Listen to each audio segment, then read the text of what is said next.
Hello guys, welcome back to our channel.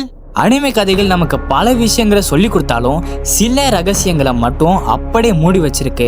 இதெல்லாம் எப்படி நடக்கும், இதெல்லாம் எப்படி சாத்தியம்னு நம்ம தலையே பிச்சுக்கிட்டாலும் அதுக்கு பதில் கிடைக்காமலே தான் இருக்குது. ஸோ இன்னைக்கு நம்ம பார்க்க போற அந்த 10 மர்மங்கள் சாதாரணமானது இல்லை. இது அனிமே உலகத்தையே கொஞ்சம் கேள்விக்குறியாக்குன ஒரு சில மிஸ்ட்ரிஸ் தான். ஸோ ஹைப்பர் சகா ஸ்டார்ட் பண்ணிடலாமா? என் நண்பர் போடுவான் டைப்பர், நான் தான் அவங்க ஹைப்பர்.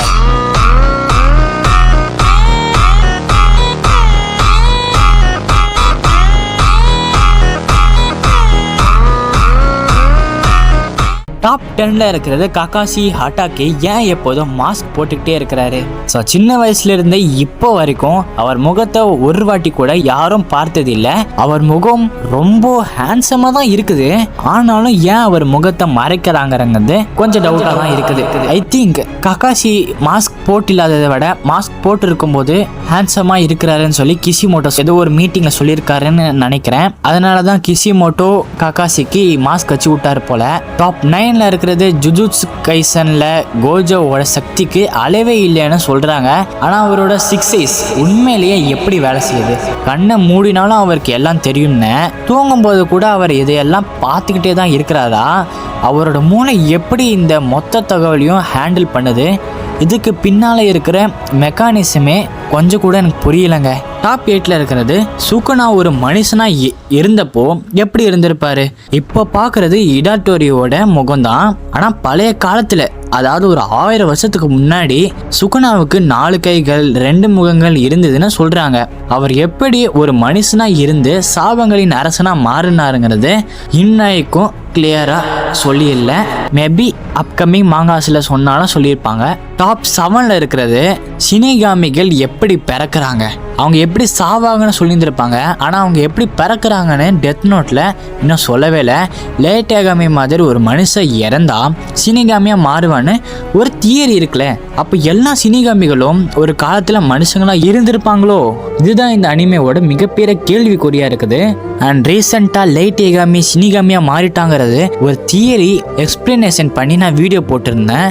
அந்த வீடியோவுக்கு நான் எதிர்பார்த்த மாதிரி வியூஸ் வரல. லைக் ஒரு நேர்லி 30 தான் வந்திருக்குது. ஆனால் அதுக்காக நானும் கவலைப்படலை. ஏன்னா எனக்கு தெரியும் அந்த வீடியோ கேவலமாக மாறி போயிடுச்சு. அந்த வீடியோ கேவலமாக மாறி போனதுக்கு நான் சொல்கிறேன். ஃபர்ஸ்ட் நான் எல்லாமே கிளிப்ஸ்லாம் கரெக்டாக ரெடி பண்ணி சூப்பராக பக்காவாக நான் வந்து எடிட் பண்ணி முடிச்சிட்டேங்க. அதை எக்ஸ்போர்ட் பண்ணி அப்லோட் பண்ண பார்க்கும்போது செம்ம எனக்கு கவலையாயிடுச்சு. அது என்னென்ன காப்பிரைட் விழுந்துடுச்சு அந்த வீடியோவுக்கு. நானும் திரும்ப வெளியில் போயிட்டு காப்பிரைட் விழாமல் இருக்கிறதுக்கு ஆடியோவில் வீடியோவில் எல்லாத்திலும் நான் வந்து இதெல்லாம் பண்ணிவிட்டு திரும்ப நான் எக்ஸ்போர்ட் பண்ணி திரும்ப நான் வந்து அப்லோட் பண்ணேன். ஸோ அப்போவும் எனக்கு காப்பிரைட் விழுந்துருச்சு. எனக்கு செம்ம கோவமாயிடுச்சு. அப்போ எனக்கு காப்பிரைட் விழுந்துகிட்டே இருக்குது. நான் அது பண்ணி நான் எல்லாமே பண்ணி பார்த்தேன். அதனால குவாலிட்டியே வடைஞ்சு போயிடுச்சு எனக்கு. ஸோ அதனால் எனக்கு செம்ம கோவமாயிடுச்சு. அதனால் நான் வேணாம், டிஸ்கண்டினியூ பண்ணிடலான்னு சொல்லி நான் இந்த வீடியோவை நான் வந்து டெலீட் பண்ணிட்டேன். அதுக்கப்புறம் தான் கொஞ்சம் மனசு மாதிரி சரி இவ்வளோ பண்ணிட்டோம், திரும்ப பண்ணி பார்க்கலாமே அப்படின்னு சொல்லி திரும்ப அந்த வீடியோவை டவுன்லோட்ஸ்லேருந்து ரீசைக்கிள் பின்னில் இருந்து எடுத்து திரும்ப அந்த குவாலிட்டிலாம் ஃபுல்லாக வடிஞ்சு போயிடுச்சு. அதுக்கப்புறம் தான் காப்பிரைட் இல்லாமல் எனக்கு இருந்துச்சு. 3rd டைம் நான் அப்லோட் பண்ணும்போது தான் எனக்கு அந்த வீடியோவே சென்ட் ஆகிடுச்சு. அதனால தான் அந்த வீடியோவே மொத்தமாக போயிடுச்சு. ஆனாலும் அந்த வீடியோவுக்கு ஒருத்தர் கமெண்ட் பண்ணியிருக்காங்க. ஸோ அந்த கமெண்ட்டோட ஃபோட்டோவை நான் வந்து இப்போ போடுறேன். ஸோ ரொம்ப நன்றி ப்ரோ.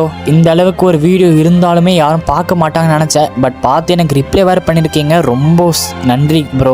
ஓகே, பட் அகெயின் நான் வந்து அதை ரீஎடிட் பண்ணி நான் திரும்ப அப்லோட் பண்ணுவேன். ஸோ அதாய்க்கும் அந்த வீடியோ அப்படியே தான் இருக்கும். நான் எப்போ அப்லோட் பண்ணுறேனோ அந்த வீடியோவை நான் டெலீட் பண்ணிவிடுவேன். ஸோ அவ்வளோதான் கைஸ். ஓகே, இப்போ டாப் 6ல என்ன இருக்குன்னு, நருட்டோ ஆரம்பத்தில் எந்த சக்தியும் இல்லாதவன் கஷ்டப்பட்டு முன்னுக்கு வரலாம்னு சொல்லி ஒக்காகே ஆகிறதுக்கு ரொம்ப பயிற்சி எடுத்திருப்பான். ஆனால் கடைசியில் அவன் ஒரு கடவுளோட மறுபிறவின்னு தெரிய வருது. அதாவது அசுராவோட ரீஇன்கார்னேஷன் தெரிய வருது. அப்போ அவன் செஞ்ச கஷ்டம் எல்லாமே வெறும் விதியா இல்லை அவரோட சொந்த உழைப்பாங்கிறது ஒரு கேள்வியாக தான் இன்னும் இருக்குது. டாப் 5ல இருக்கிறது ஐசானோட பிளான் தான். ஐசான் எப்போ பார்த்தாலும் இதுவும் என்னோட பிளான் தான்னு சொல்லிக்கிட்டே இருப்பார். இச்சிகோ பிறந்ததுலேருந்து அவர் வளர்ந்தது வரைக்கும் எல்லாமே ஐசன் போட்டு வச்ச பிளான் தானா.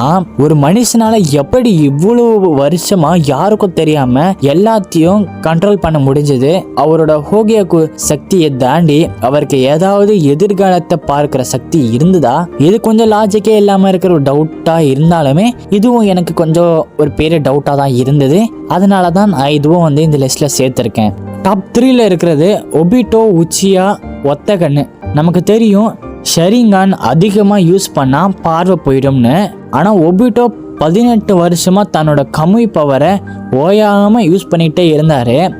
அவருக்கு மட்டும் எப்படி பார்வை மங்கலாகலை? ஒருவேளை ஹசிராமா செல் அவனுக்குள்ளே இருந்ததுனால அவனுக்கு அந்த மாதிரி ஆகலையோ?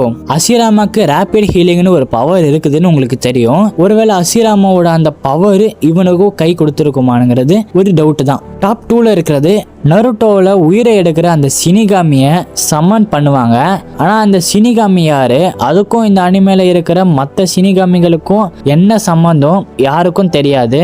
நம்பர் 1ல இருக்கிறது த பார்ட்ஸ் டைமென்ஷன். எமீர் அந்த உலகத்தில் பல கோடி வருஷமா டைட்டன்ஸை செஞ்சுட்டு இருக்காங்க. ஆனால் நிஜ உலகத்தில் அது ஒரு செகண்ட் கூட இல்லை. அப்போ அந்த பார்ட்ஸில் டைம் எப்படி ஓடுது? அங்கே போயிட்டு வரவங்களுக்கு ஏன் வயசாகிறது இல்லை? அது ஒரு ஃபிசிக்ஸ்க்கே புரியாத ஒரு பெரிய மர்மம் தான். ஒரு 10 மர்மங்களை பார்த்தாச்சு. ஆஃப்டர் ஆல் இது எல்லாமே ஒரு அனிமே தான்.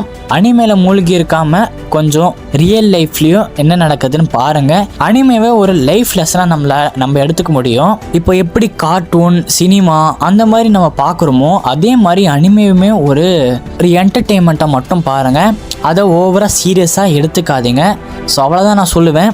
என்னை பொறுத்த வரைக்கும் நான் ட்ராமா மார்வல் அந்த மாதிரி எதுவுமே பார்க்க மாட்டேன். நான் மோஸ்ட்டாக பார்க்குற ஒரே விஷயம் இந்த அனிமே தான். ஆனாலும் பார்ப்பேன். சினிமா மார்வல் கார்ட்டூன் இந்த 4 தான் நான் வந்து மோஸ்ட்டாக வந்து பார்ப்பேன்.